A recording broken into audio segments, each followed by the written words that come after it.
Hello, everyone. Hope you're well. Sorry about that. How's everything going?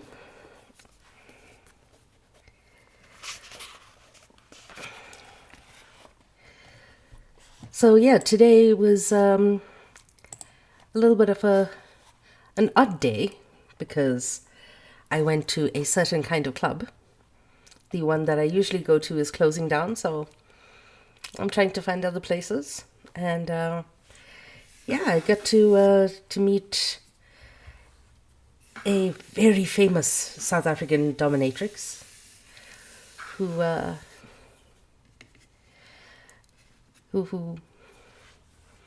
had a very interesting conversation with. Oh, I understood tarot. Yes, Antenna's lives are a little bit hectic.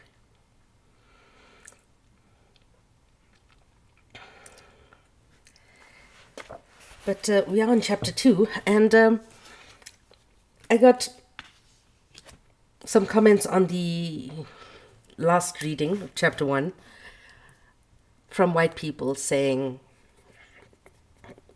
oh, this sounds so racist. But it's only the white people saying that it sounds racist. I wonder why.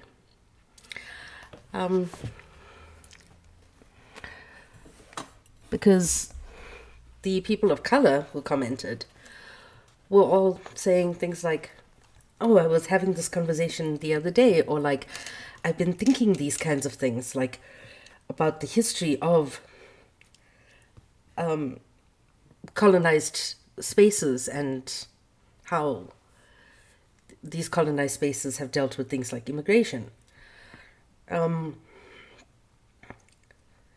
It was only the people of color who responded positively. And so, yeah, it's an interesting thing that. So, we went over the history of racist incidents and racism and just race relations in Britain in the first chapter. And I feel it's looking at British history, racism is embedded in its society. Yeah, fuck white people privilege. Racism is so embedded in white society and British society that it is always made out to seem that the US is worse because the US is louder. Racism is so deeply woven into the tapestry that is British history that it cannot be separated. Britain and race and racism cannot be separated from each other. So you have a case of like, oh, we're not the US, we didn't have this and that and the other. But it was British society that did the race thing in the first place, regardless of where they went. And so, of course, it's going to be embedded in British society because it's part of Britain and British identity. Racism is so deeply rooted in British identity that often when you call out racism, they're the quickest people to say, not us. It's America. Or it's Germany. Because they want to point at more overt examples. And they like to posit themselves, the British love to posit themselves as post-racial. Like, no, race is no longer a problem. Because we have so many people. Yeah, you have all of these people from different parts of the world, different colors and different ethnicities and different religions and whatnot. But do you consider them British? Do you consider them your own? Or are you going into a corner store and buying whatever you want and then leaving and then calling them Pakis?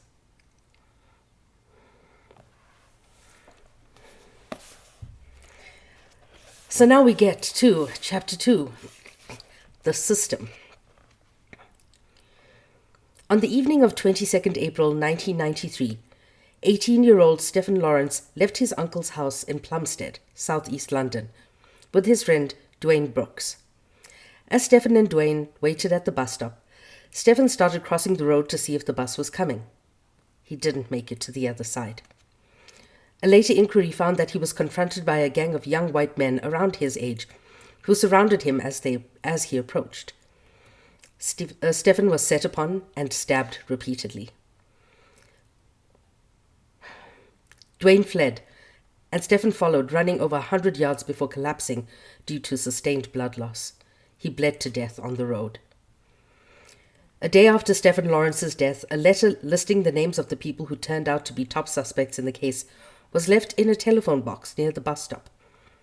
In the following months, that letter led to surveillance and arrests. 2 people were charged, but by the end of July 1993, all the charges against them had been dropped, with the Metropolitan Police citing that evidence from Dwayne, the only witness to the Met, is racist. Wow.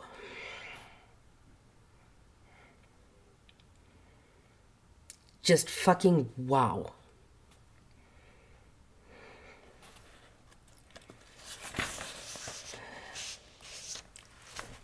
Oh wait. He was not reliable enough. An inquest later began that year. It was halted after the barrister representing the family brought new evidence to the table. A year on, the Crown Prosecution Service chose not to prosecute any of the suspects, again saying that there was insufficient evidence to do so. Stephen's parents launched a private prosecution against 3 of the suspects. Meanwhile, police surveillance saw the same men suspected of murdering Stephen Lawrence using violent and racist language. By April 1996, the private prosecution launched by his family had failed. This time, the judge ruled that the evidence from Stephen's friend, Dwayne Brooks, was not valid. Oh, because you're a friend. It's not valid. What?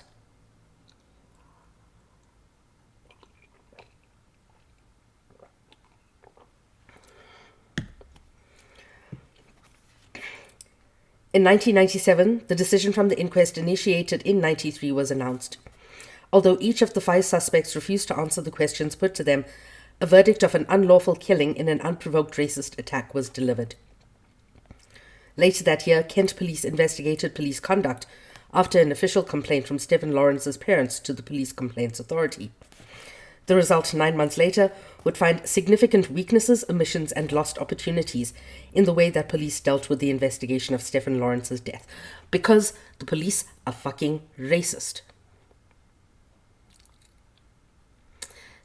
Policing is a racist institution.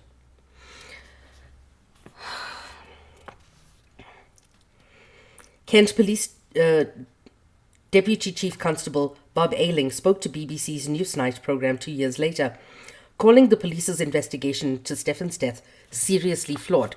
To put it fucking mildly. Other key witnesses had come forward, Ayling revealed, but he had been seen by low-ranking police officers and his testimony had been dismissed. 3 phone calls were made to police by a woman who sounded like she was close to one of the suspects, but her statements were not adequately followed up. Now it's public knowledge that the process of convicting Stephen's killers was tantamount to a charade. But back in 1997, the public still had faith that the police could solve this crime. In July of that year, then Home Secretary Jack Straw announced... Okay, let me tell you about Jack Straw.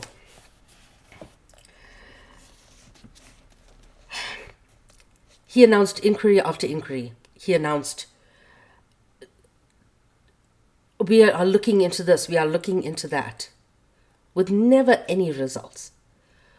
Because he was just one of those people who never wanted to actually look into the ways that British society functioned. He was the epitome of everything is fine, keep calm and carry on. And I remember I was in high school and I was told to write an international story. This was for my English class. And in English, we were doing like the journalism as literature. And it was kind of then that my decision to become a journalist was cemented. And I wrote about this, and I remember the headline I wrote was Jack Strawman.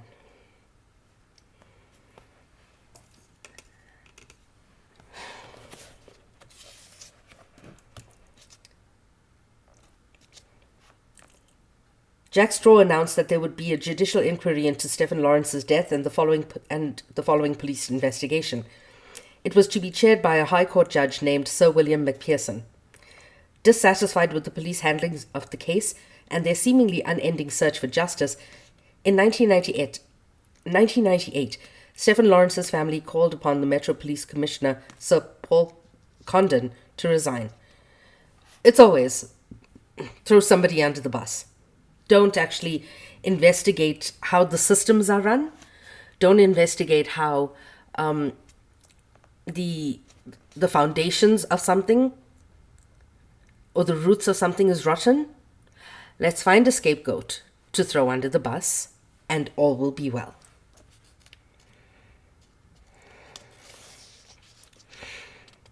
He responded by resigning, but with an apology.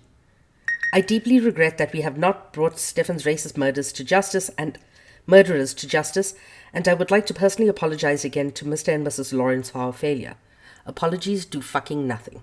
We don't want white guilt. Fuck your guilt. Thank you, baby.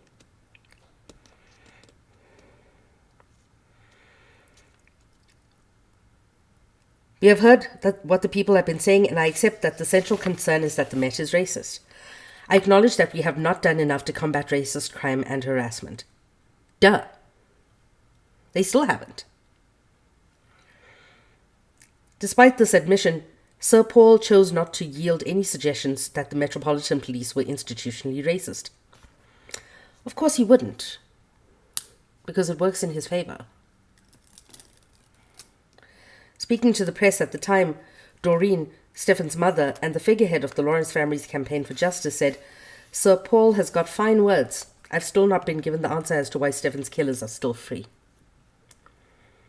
In a later statement, the Lawrences said, maybe we need another public inquiry into the police corruption for the commissioner to then accept that these boys were protected in some way.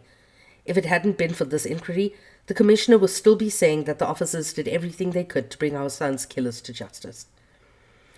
The report of Sir William McPherson's public inquiry was published in Feb 1999. It concluded that the investigation into the death of Stephen Lawrence was marred by a combination of professional incompetence, institutional racism, and a failure of leadership by senior officers. The institutional racism report explained, is the collective failure of leadership by senior officers, the collective failure of an organization to provide an appropriate and professional service to people because of color, culture, or ethnic origin. It can be seen or detected in processes, attitudes, and behavior which amount to discrimination through unwitting prejudice. Unwitting? No, they know what they're doing.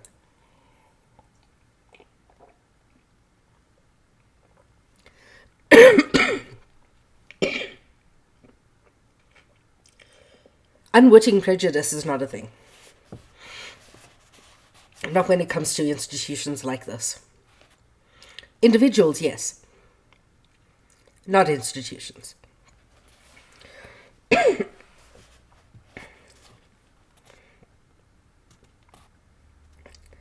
Unwitting prejudice, ignorance, thoughtlessness, and racist stereotyping, which disadvantage minority ethnic people. You know,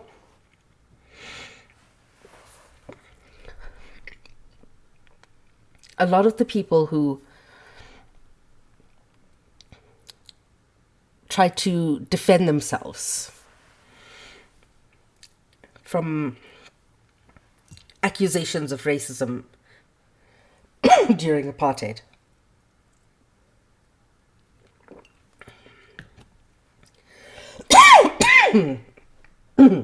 Excuse me.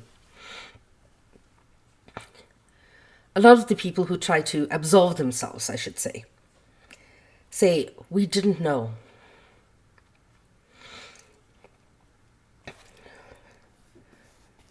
And I asked them, so did you not see the whites only signs at beaches? Did you not see the Swart Gevaar, or the Black Danger posters in your shopping malls? Did you not see the adverts showing the risks of employing black people and Indian people in your newspapers? The full page ads that were taken out by the government in these papers. There was no unwitting here. There was no we didn't know. There was no it was kept from us.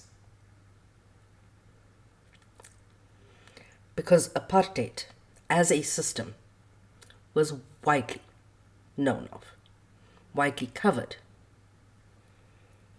and widely accepted. Majority accepted by the white people of South Africa. So don't say unwitting prejudice.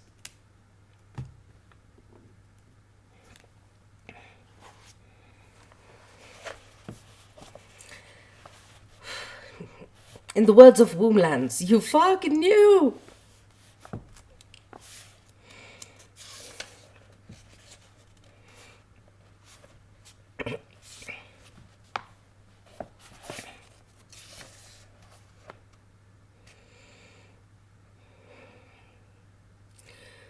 Most importantly, the report described institutional racism as a form of collective behavior, a workplace culture supported by structural status quos, and a consensus, often excused and ignored by authorities.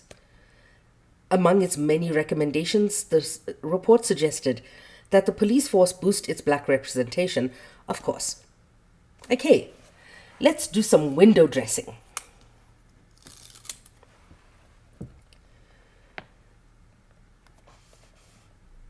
And that all officers be trained in racism awareness and cultural diversity. Honestly, I've got nothing to lose here. I would have said back then, burn down the police station.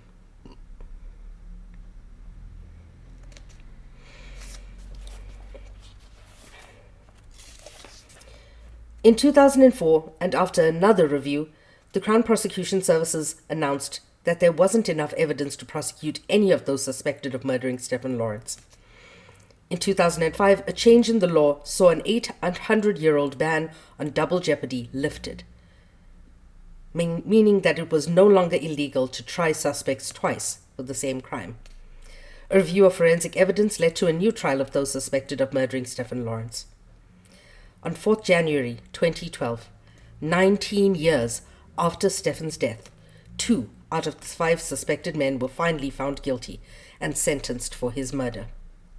When Gary Dobson and David Norris killed Stephen, they were teenagers. By the time Dobson and Norris were jailed, they were adult men, in their mid to late 30s. While Stephen Lawrence's life was frozen at 18, theirs continued unhindered, aided by the police in part. Both men received life sentences. When passing the sentence, Justice Treacy described the crime as a murder which scarred the conscience of the nation. No, it didn't. It didn't scar white people at all. White people just went on with their days. It scarred the black and brown people of Britain.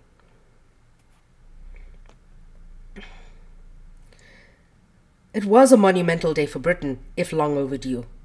Many were wondering how the police had failed so catastrophically and why justice took so long. I was 3 years old when Stephen Lawrence was killed, and 22 when 2 of his killers were convicted and jailed.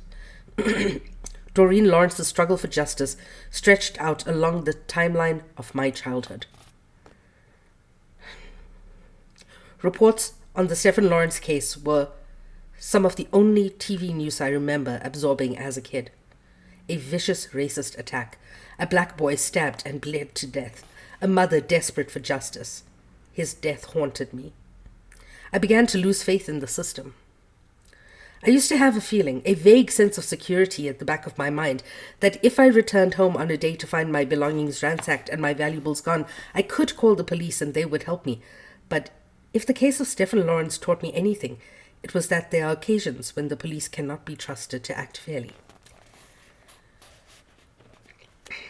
Under apartheid, we were told that you don't talk to the police, you don't trust the police. It's a little different now, I would say, in South Africa. We just don't trust the police to turn up on time.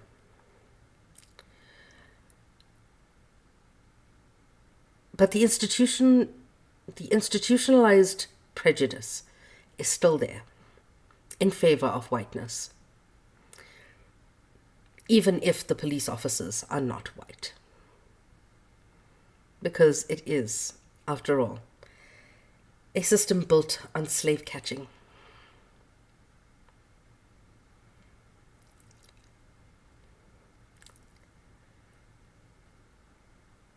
And let me tell you about Eeny, Meeny, Miny, Mo. Do any of you know the history of Eeny, Meeny, Miny, Mo?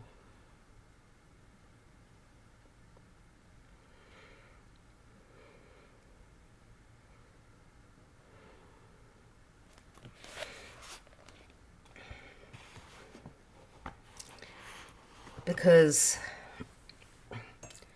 the lyrics, well, the words are not catch a piggy by the toe. It's catch an N-word by the toe.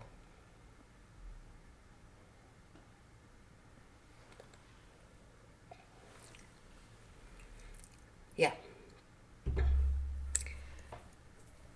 It was a song that was used in reference to the cops, the slave catchers.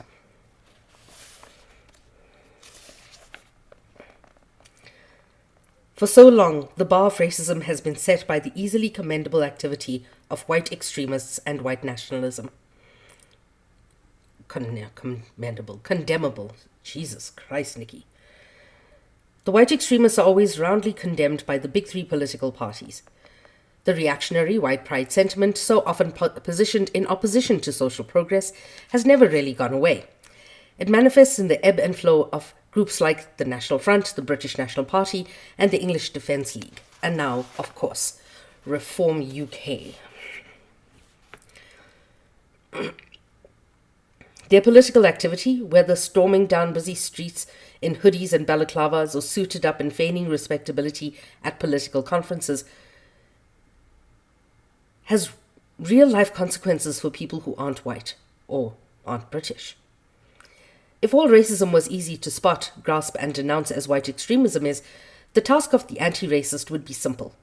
People feel as if a racist attack has not occurred, or the word N-word. If a racist attack has not occurred, or the N-word has not been uttered, an action cannot be racist. And now this is something that I've spoken about quite often in something that I call the quiet racism of everyday life. Racism is not a sliding scale. It's not less racist to think N-word as it is to say it.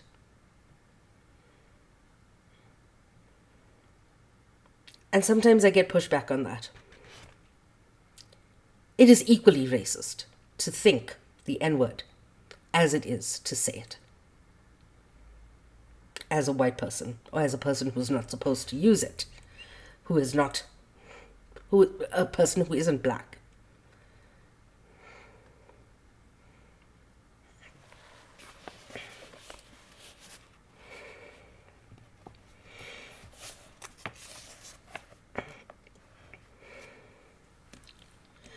If a black person hasn't been spat at in the street, or a suited white extremist politician hasn't lamented the lack of British jobs for British workers, it's not racist.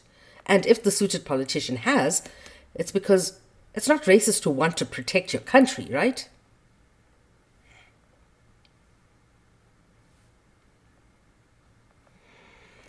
Oh, but it's absolutely racist for us to want to protect ours.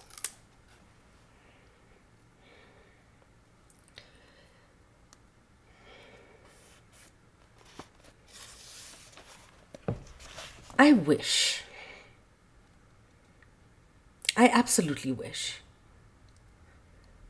that land back did mean every single person of European descent getting out of Turtle Island. At least for the first while.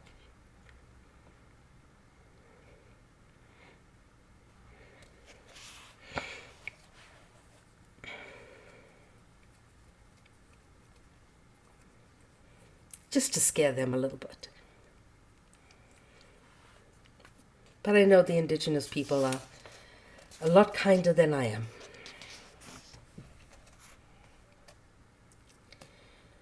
Then there's the glaringly obvious point. If white extremism really is the bar at which we set all racism, then why and how does racism thrive in quarters in which those in charge do not align themselves with white extremist policies? Because if white extremism is the only racism there is, and racism still exists in all of these institutions, every single institution is white supremacist.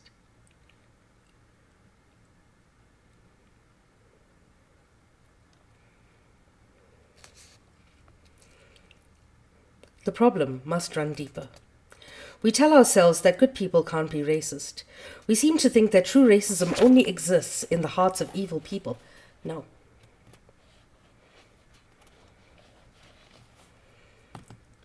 We tell ourselves that racism is about moral values, when instead it is about the survival strategy of systemic power. Babe? Comment, please. I think block that account entirely.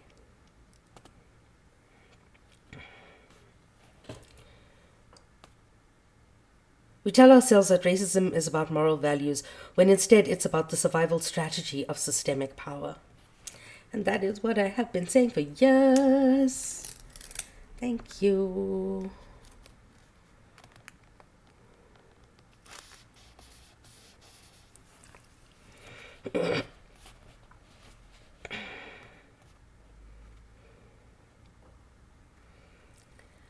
When swathes of the population vote for politicians and political efforts that explicitly use racism as a campaigning tool, we tell ourselves that huge sections of the electorate simply cannot be racist, as that would render them heartless monsters. But this isn't about good or bad people. The covert nature of structural racism is difficult to hold to account. It's difficult to hold to account, but it's not difficult to understand that they're all white supremacists.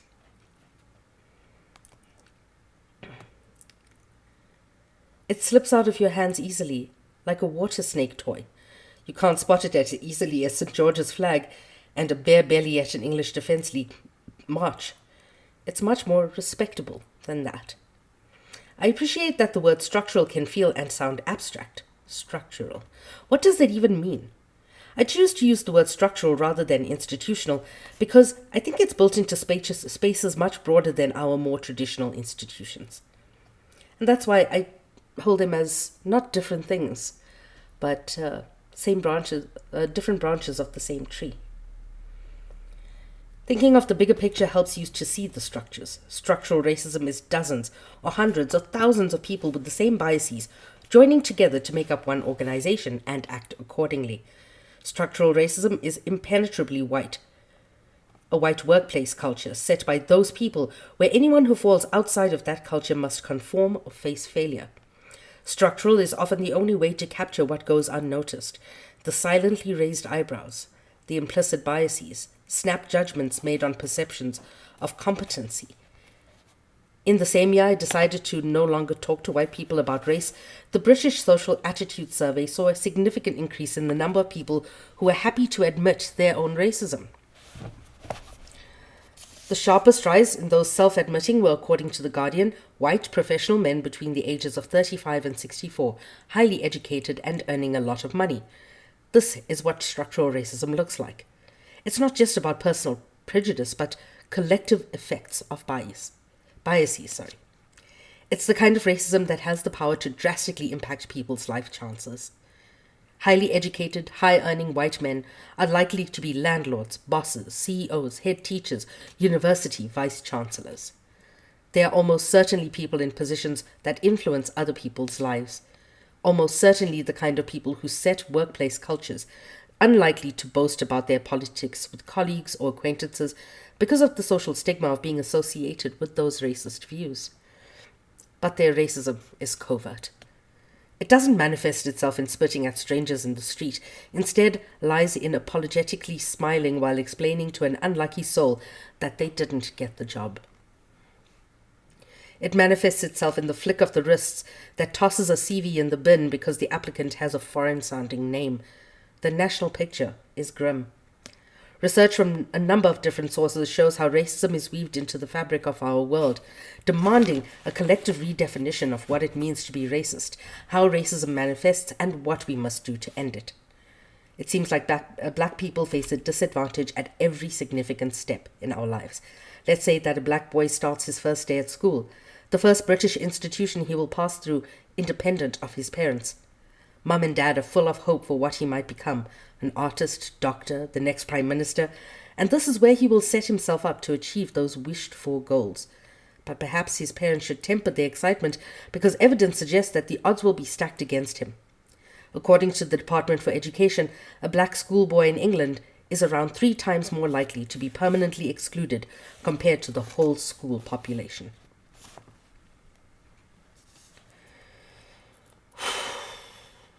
But let's say that our black boy, and it's always a boy, there's little to no research in this area focused on the life chances of black girls, for obvious reasons, avoids being excluded and makes it far enough into his school journey to take exams. He won't be explicitly aware of the invisible barriers placed in his way, but they exist. At the age of 11, when he is preparing to take his SATs, research indicates that he will be systematically marked down by his own teachers, a phenomenon that is remedied when examiners who don't teach at the school mark their exam papers. It will take anonymity to get him the grade that he deserves. In the spirit of optimism, let us insist that our imaginary black child gets into a good secondary school, studies subjects that he loves, and becomes determined to go to university. The evidence suggests that his fortunes might drastically change as a greater proportion of black students than white students progress to higher education after sixth form or college. But along race lines, access to Britain's prestigious universities is unequal, with black students less likely to be accepted into a high-ranking, research-intensive Russell Group university than their white counterparts. Based on their names, obviously. Perhaps the black child, now blossoming into an adult, got the grades he needs and is accepted into a good university despite the odds being stacked against him. 3 years later, he's furiously researching his university results page, eagerly awaiting the degree classification that will be his ticket to graduate employment. He is hoping for 2-1 at least, but his finger is crossed for a first, because all the job ads he's browsed for so far explicitly mention graduates with a 2.2 degree or lower shouldn't waste their time applying. Although we don't want to pour a bucket of water over his dreams, it's not looking good. Between 2012 and 2013, the highest proportion of UK students to receive the lowest ranking degree, a third or a pass, was among black students, with the lowest proportion being white students. Given that black kids are more likely than white kids to move into higher education, it's spurious to suggest that this attainment gap is down to the lack of intelligence, talent, or aspiration. It's worth looking at the distinct lack of black and brown faces teaching at these universities to see what might contribute to this systematic failure. In 2016, it was revealed by the Higher Education Statistics Agency that almost 70% of professors teaching in British universities are white men. It's a dire indication of what universities think intelligence looks like. And let me tell you, white men are the dumbest people I've met. Getting away with mediocrity because they never had any competition their whole lives. And what I'm going to do is take a wee break, play some music. I'm going to take TikTok downstairs with me while I get some water. My live has been flagged for hate speech and hateful behaviors.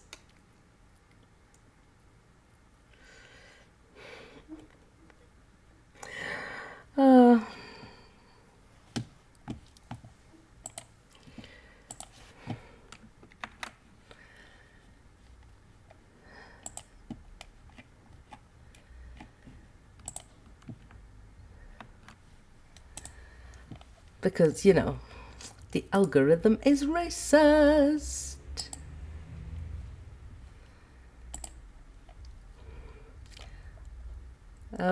YouTube and Twitch, I shall see you in a few.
Welcome back to YouTube and Twitch.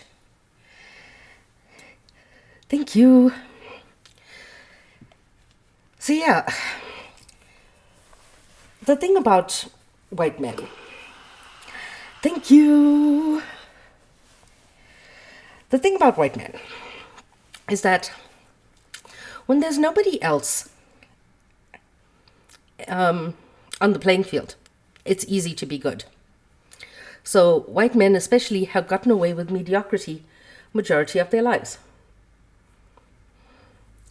And now that we are actually demanding excellence from everyone, they can't compete. And now they're throwing their toys out the cot.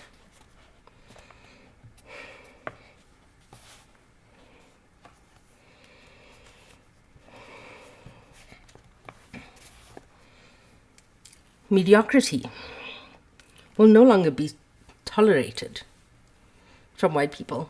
We want excellence. It's your crib.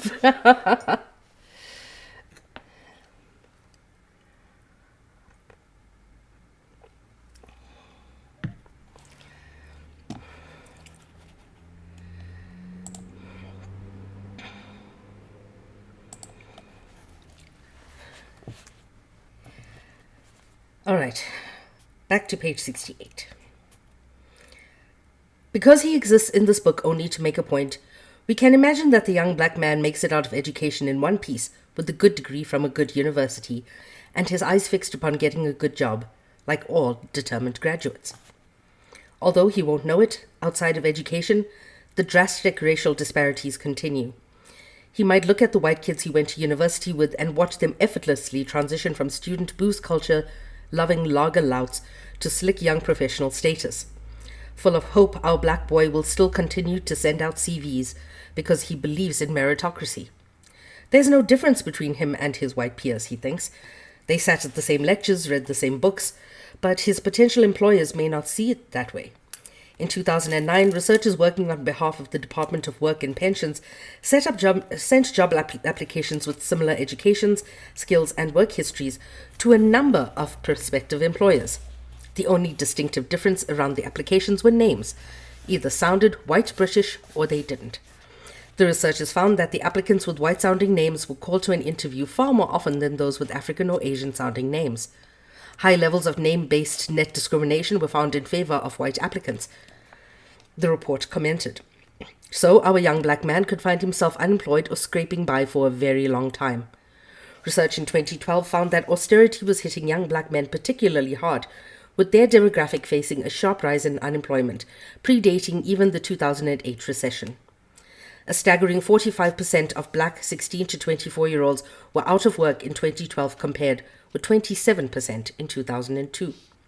More broadly, ethnic minority people in England and Wales have historically dealt with lower rates of employment and higher rates of unemployment than white people. Looking at 20 years of census data between 1991 and 2011, you'll see that black men have had consistently high rates of unemployment, more than double of their white counterparts. The same disadvantage is echoed in black Caribbean women and black African women compared to white women. There's more to life than getting a good education and decent job, though. Productivity alone does not make a worthwhile human being, and that is important for all of you to know. I was feeling shitty because yesterday I wasted my day. I spent most of my day in bed. What did Cole tell me? What did I do? I rested.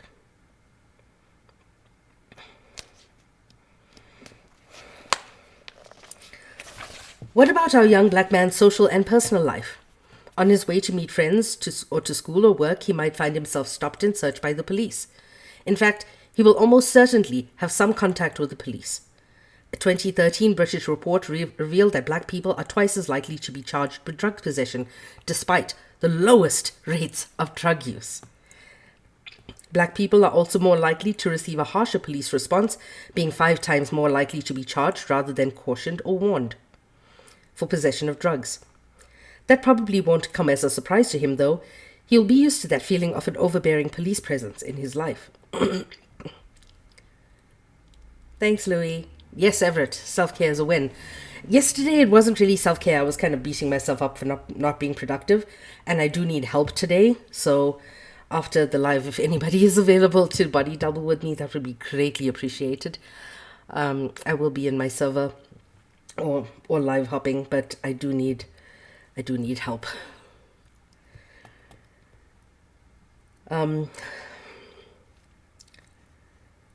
He would have almost certainly seen his brothers, uncles, and older male friends routinely patted down by police. In fact, relentless policing of black communities in Britain means that black people are overrepresented in the National Criminal Intelligence DNA database.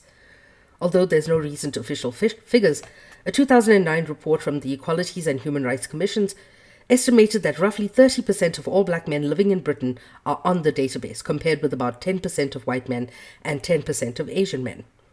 They also estimate that black men are about 4 times more likely than white men to have their DNA profiles stored on police databases.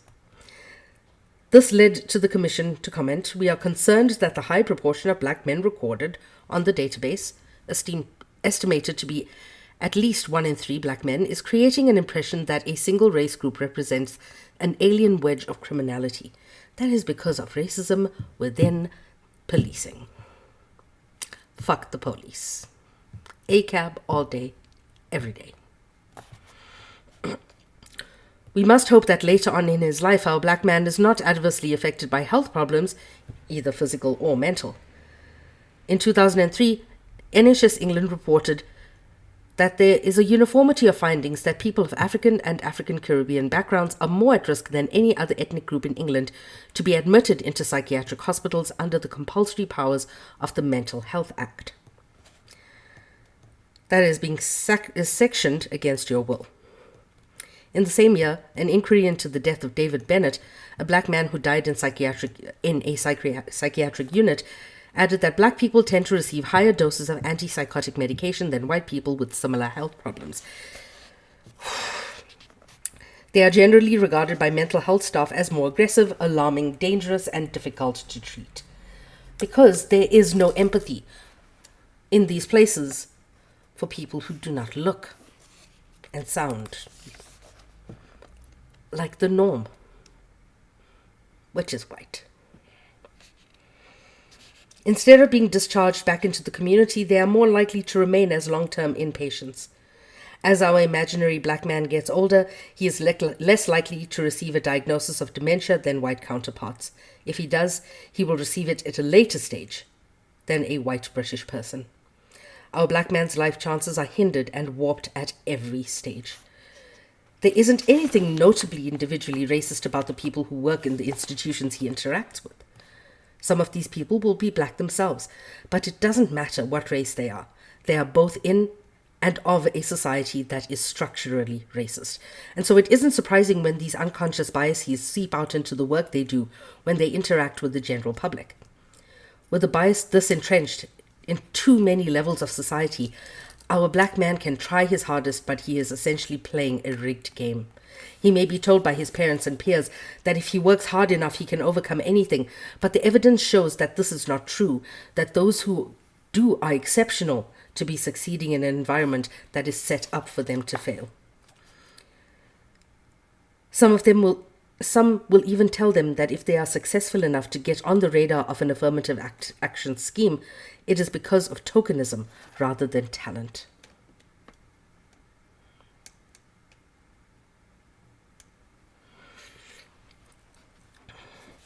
The statistics are devastating. But these are not the result of black excellence, talent, education, hard work, or creativity.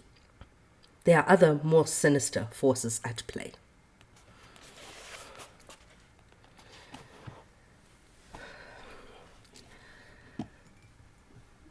Any questions so far?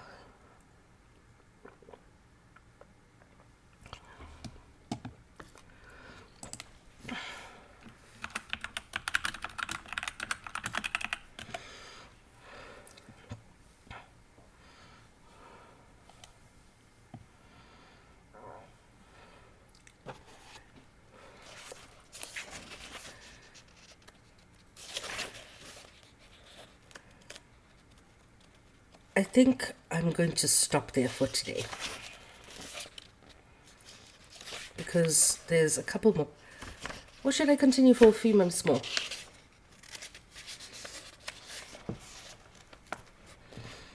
Because I do have a little bit more energy than I anticipated.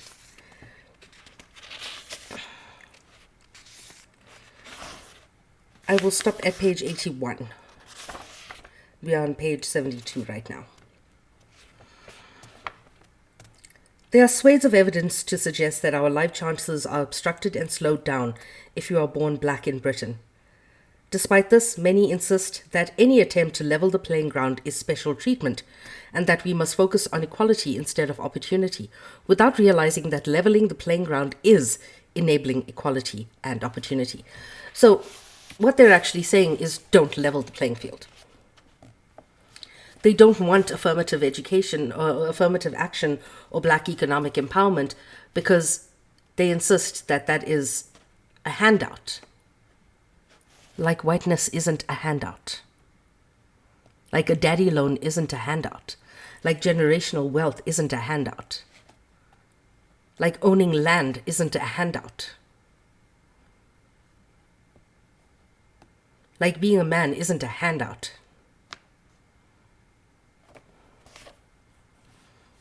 If you think that affirmative action and black economic empowerment is entirely a handout that is undeserved, fuck you.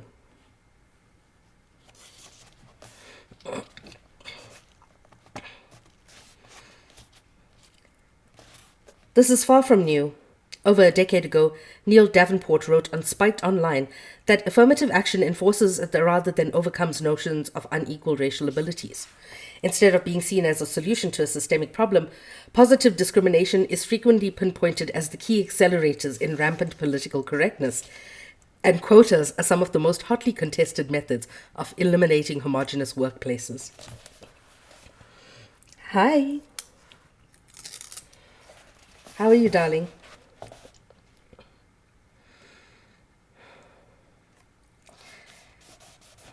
They don't complain about affirmative action when white women benefit from it, though.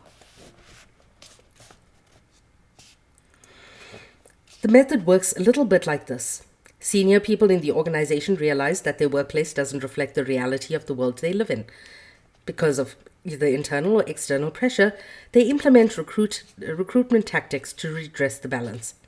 Quotas, suggested as a strategy in many sectors, from politics to sport to theatre, always receive backlash. In 2002, America's National Football League introduced measures to address the lack of black managers. Named after the NFL's Diversity Committee Chair, Dan Rooney, the Rooney Rule worked through a rather mild method of opening up opportunities for people of color. When a senior coaching or operations position became available, teams were required to interview at least one black or minority ethnic person for the job. This was a shortlist requirement only. Teams were under no obligation to hire said person. The rule wasn't a quota. Neither was it an all-black shortlist or a rigged percentage target. Instead, an incredibly tame, soft attempt to rebalance the scales. The Rooney Rule was implemented a year after it was introduced. A decade after the rule's implementation, the evidence showed that it was working. In those 10 years, 12 new black coaches had been hired across the US, and 17 teams had been led by either a black or Latine coach, some even in quick succession. The general consensus was that the sports bosses had begun to see candidates that they wouldn't have previously considered. Around the time of the rule's 10th birthday, its success in the US led to the idea being floated in British football. For some football bosses, it was considered a good way to quell the sport's ugly history of overt racism, a way to heal the jagged wounds of monkey noises and bananas thrown at black players on the pitch in years past. Years past? Hi! Hi, Jojo. How are you, darling?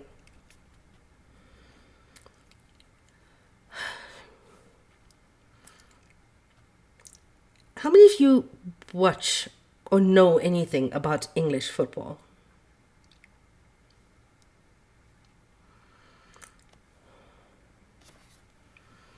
Especially the English Premier League.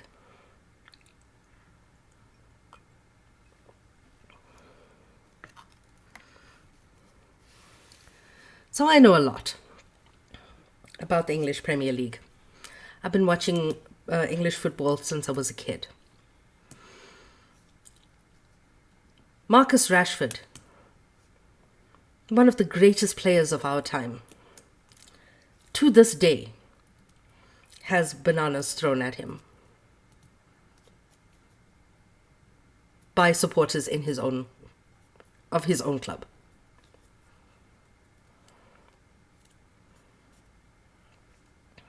Mohamed Salah, the greatest striker of our time, Egyptian. He gets stuff thrown at him, gets slurs yelled at him.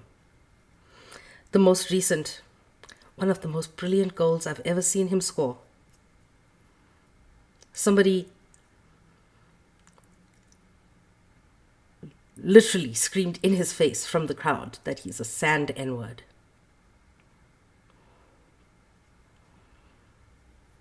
While he was celebrating a brilliant goal.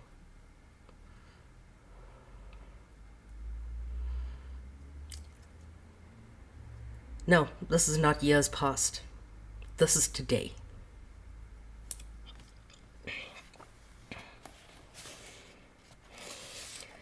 Then Football Association Chairman Greg Dyke gave the idea a nod, confirming to the BBC in 2014 that the FA's Inclusion Advisory Board were considering some version of the rule.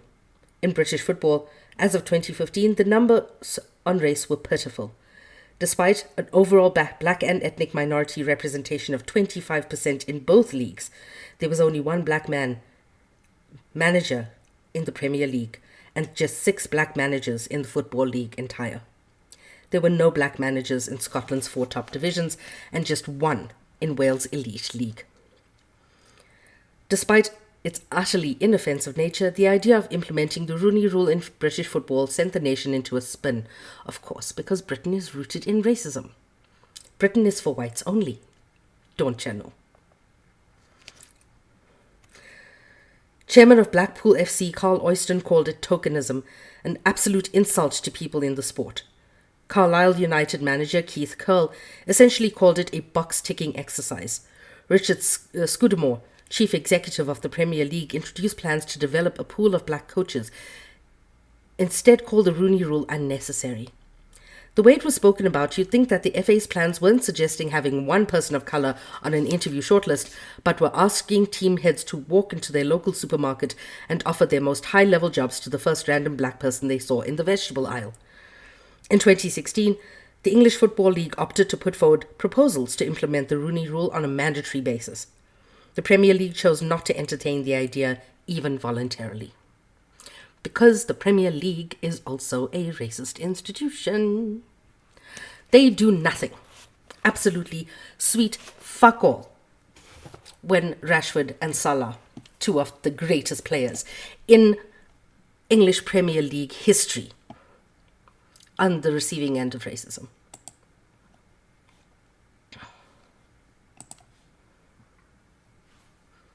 Because they agree with it. The English Premier League agrees with the racism thrown at the players. Because they themselves are racist shits. Around the same time as Britain's Rooney Rule conversation, a similar debate was taking place in the business sector. Business Secretary Vince Cable tabled plans to diversify business boards, announcing an aim of 20% black and ethnic minority FTSE 100 directors in 5 years. Research in the same year found that over half FTSE 100 companies didn't have a single person of colour at board level. Surprise, surprise. The colonizer is colonized. Who knew? With the conversation about boardrooms previously focusing solely on the very white version of gender, Cable's intervention was refreshing, but then there was pushback. The Director General of Institute of Directors, Simon Walker, told The Telegraph, businesses seek to appoint board members based on competence.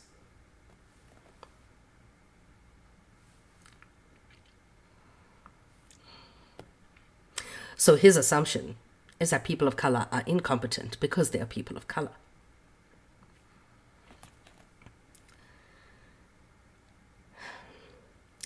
They may not always make good decisions, but there's little sign of systemic racial prejudice in the top of British business. Oh, really? Oh, really? Really? Tell me another one.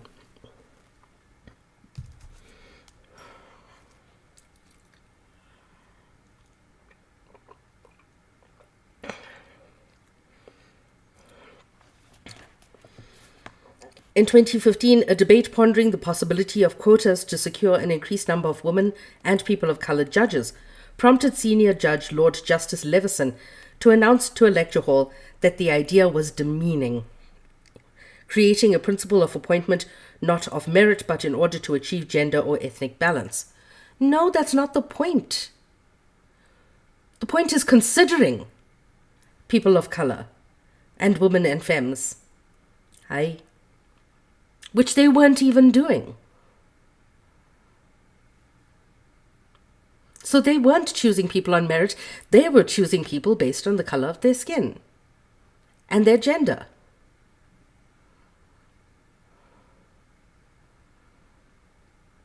When it comes to the colonizer, every accusation is a confession.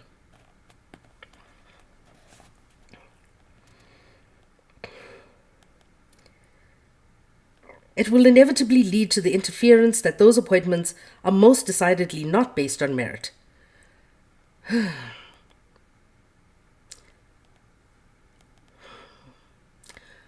Colonial, apartheid,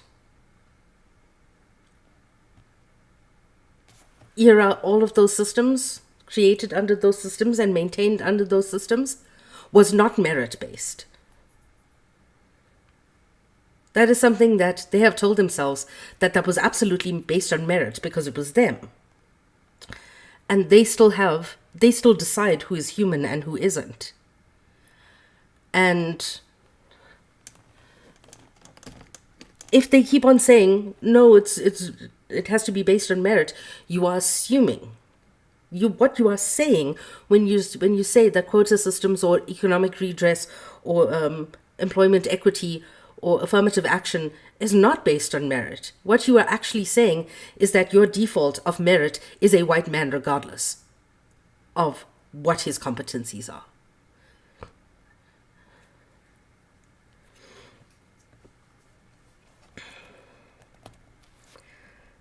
Although it was established in 1875, the High Court only welcomed its first black judge, Dame Linda Dobbs, in 2004. Born in Sierra Leone, receiving her legal education in Britain, was called to the bar in 1981. In an interview with Video Archive First 100 Years, she detailed some of the discrimination she faced, saying it was difficult to complain about those things in those days. There were no procedures. Of course there weren't. None of that was recorded, so you tried to prove it. You were discriminated against, and it was very difficult indeed. Dame Linda Dobbs retired from the High Court in 2013. In 2015, just 7% of judges across courts and tribunals were black or from ethnic minority backgrounds. When it comes to women, lack of representation calls for all-out quotas. A 2015 London School of Economics report called for gender quotas in all senior public and private positions.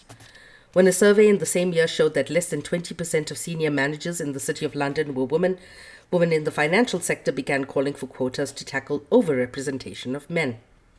I like that. Turn it on its head. Say no, not that women are underrepresented. Men are overrepresented.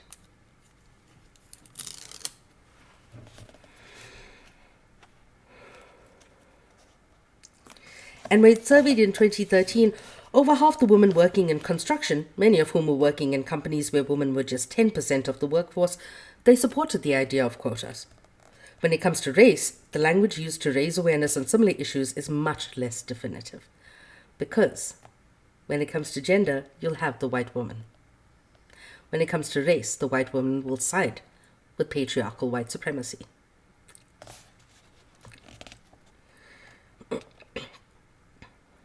Instead of Quotas, where progress can be measured with numbers, the solutions posed are vague. The head of the Office for Standards in Education, Children's Services and Skills suggest positive discrimination in teaching recruitment in 2015, stressing that the ethnic mix of teachers should reflect the pupils they teach.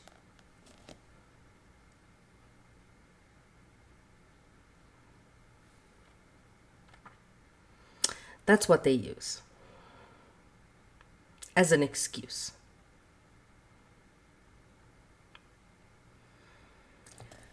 When he was head of the Greater Manchester Police, Sir Peter Fay called for a change in equality legislation so that police constabularies could use positive discrimination when hiring black police officers, but he was sure to let it be known that it wasn't about targets. It seemed that the root of the problem of both the underrepresentation of race and gender is essentially the same, but the solutions posed for each are radically different. Because one doesn't contain whiteness.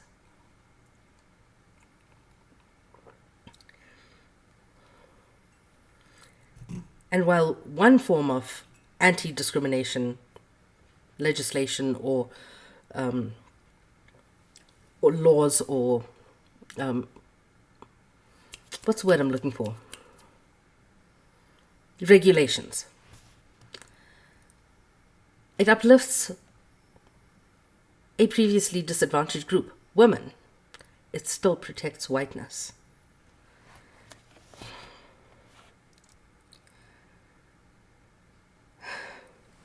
When there are no hard targets behind programs of positive discrimination, initiatives are in danger of looking like they're doing something without actually achieving much. And that is why I always call it window dressing.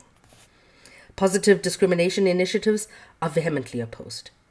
Descriptions of the work addressing overrepresentation of whiteness inevitably reduces it to tokenism, nothing more than an insult to the good hard-working people who get their high-ranking jobs on merit alone, merit being white. Their only merit is that they're white.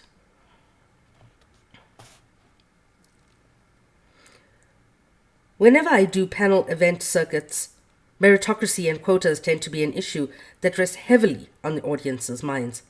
The main questions asked are, is it fair? Do quotas mean that women and people of color are receiving special treatment, getting leg ups and that others can't access? No, it doesn't.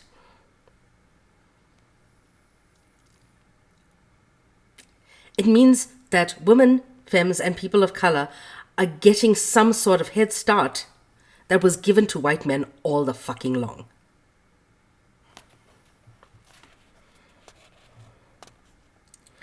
The underlying assumption to all opposition to positive discrimination that it just isn't fair play. Because colonization was so fair. Apartheid was so fair.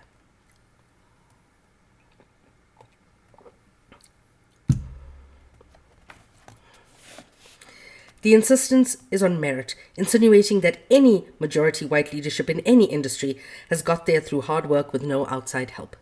As if whiteness isn't its own leg up. As if it doesn't imply familiarity that warms an interviewer to a candidate. When each of the sectors I mentioned earlier have dire racial representations, you'd have to be fooling yourself to think that the homogeneous glut of middle-aged white men currently clogging the upper echelons of most professions got there through talent. We don't live in a meritocracy, and to pretend that simple hard work will elevate all to success is an excuse in willful ignorance. Opposing positive discrimination based on apprehensions about getting the best person for the job means inadvertently revealing what you think talent looks like. The kind of person in which you think talent resides.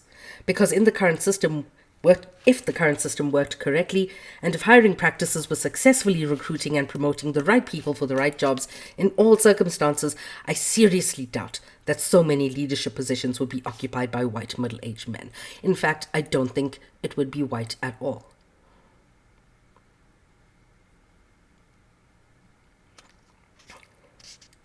Those who insist on fairness fail to recognize that the current state of play is far from fair. When pressed on lack of representation, some like to cite the racial demographics in Britain, saying that because the minority of the population isn't white, that percentage and percentage only should be represented in organizations. Fuck you.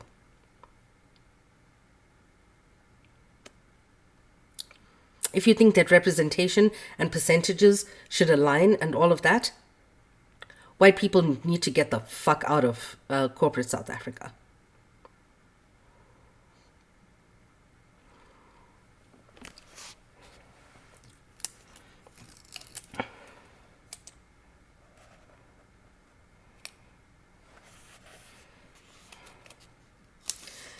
The mechanical approach is the true tokenism, an obsession with bodies in the room rather than recruiting the right people who will work in the interests of marginalized people. Representation doesn't always mean the representative will work in the favor of those who need representation. Obama dropped bombs on the global south. Need I remind you?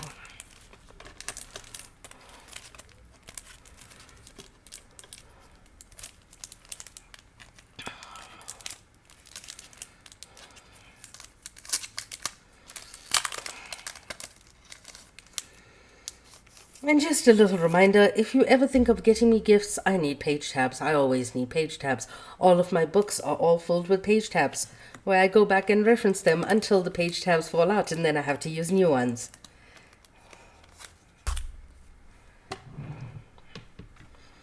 Did I mention I like page tabs?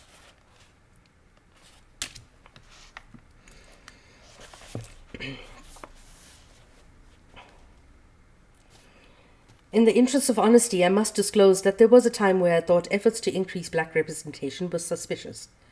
I didn't understand that there was a need for it, why there was a need for it. I could never understand why, growing up, my mum had to instruct me to work twice as hard as my white counterparts. As far as I was concerned, we were all the same.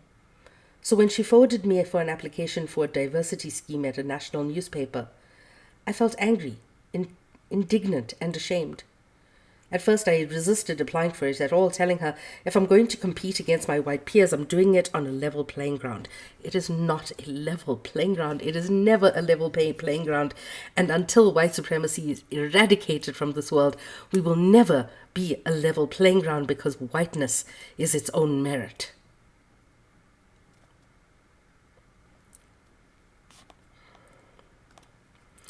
After some cajoling on her part, I applied, got through the interview stage, and eventually landed the internship. And a few things were apparent to me from the outset. At the interview stage, I was one of the few applicants who weren't currently studying at or a graduate of Oxbridge. During the internship itself, I understood why it was needed in the first place. To me, at the time, internship schemes looking for specifically black and minority ethnic participants seemed fundamentally unfair. Excuse me.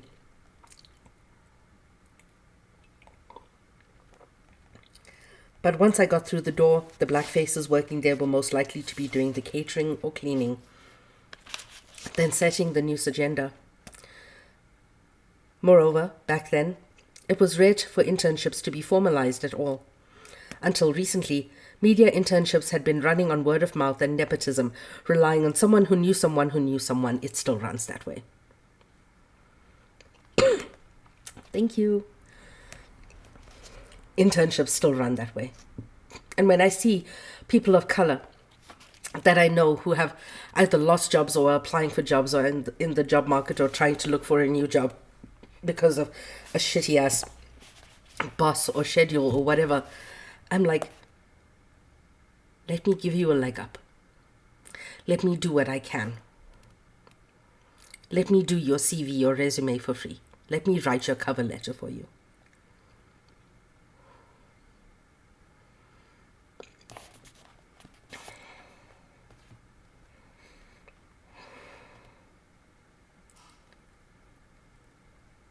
If you didn't have someone in your family, friendship group, or extended network who was in the profession, or you weren't prepared to work for free, you were cut out. I worked on a shop floor for months so I could afford to work unpaid for 3 weeks. And my family lived in London, so my living expenses were minimal. It was in that moment that I had to reluctantly accept that pushes for positive discrimination were not about turning the whole place black at the expense of white people, but instead was simply about reflecting the society that an organization serves. That is where I shall stop for today. Any questions?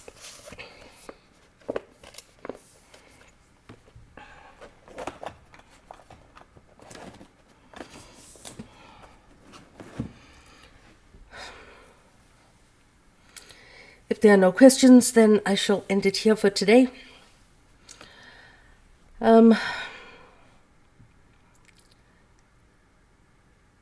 Yeah, I shall see you all soon because, well, I'll see you all tomorrow because, it's Wednesday tomorrow. This week is just a really shitty week because my husband is away and I'm not a happy puppy. And I'm not a happy puppy because this entire week is just